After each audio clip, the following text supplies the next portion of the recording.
అబ్బబ్బబ్బా! చూస్తేనే నోరూరిపోతుంది వేడి వేడి అన్నంలో మునగాకు కూర ఎంత టేస్టీగా ఉందో. ప్రాసెస్ చూసేద్దామా? ఆషాఢంలో గోరింటాకు పెట్టుకోవడం ఎంత ఇంపార్టెంటో, మునగాకు తినడం కూడా అంతే ఇంపార్టెంట్. ఈ సీజన్లో వచ్చే రోగాలన్నిటికీ చెక్ పెట్టేస్తుందంట. సో నేను ఇక్కడ మార్నింగే మునగాకు అయితే కోసుకుంటున్నా. చాలా మునగాకు వచ్చింది, హెల్తీ అండ్ ఫ్రెష్ మునగాకు. సో ప్రాసెస్ చూసేద్దాం. ఇంకా మీకు తెలుసా, మునగాకు కషాయం కూడా చాలా హెల్తీ. ఎబ్బే, మనకు అవన్నీ పోవు కదా. మునగాకుని ఫ్రెష్గా కడిగి ముందుగా అయితే పెసరపప్పును నానబెట్టుకోవాలి. ఆ తర్వాత కుక్కర్లో ఒక విజిల్ అయితే రానివ్వాలి. డైరెక్ట్గా వేస్తే అంత టేస్ట్ ఉండదు.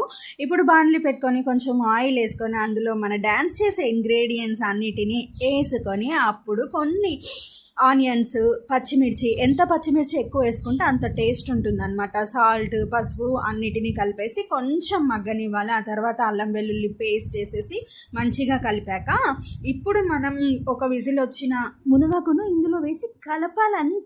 అంతే ఈజీ ప్రాసెస్. అసలు బాగా కలిపిన తర్వాత మనం ముందు నానబెట్టిన పెసరపప్పు ఉంటుంది కదా, దాన్ని లాస్ట్లో వేసి కలుపుకొని ఒక 5 minutes ఉంచేసి దించేయడమే. అంతే, ఎంతో ఈజీ అయిన మునగాకు పెసరపప్పు ఆకుకూర సూపర్ టేస్టీతో రెడీగా వేడి అన్నంలోకి. మరి మీరు తప్పకుండా ట్రై చేస్తారుగా.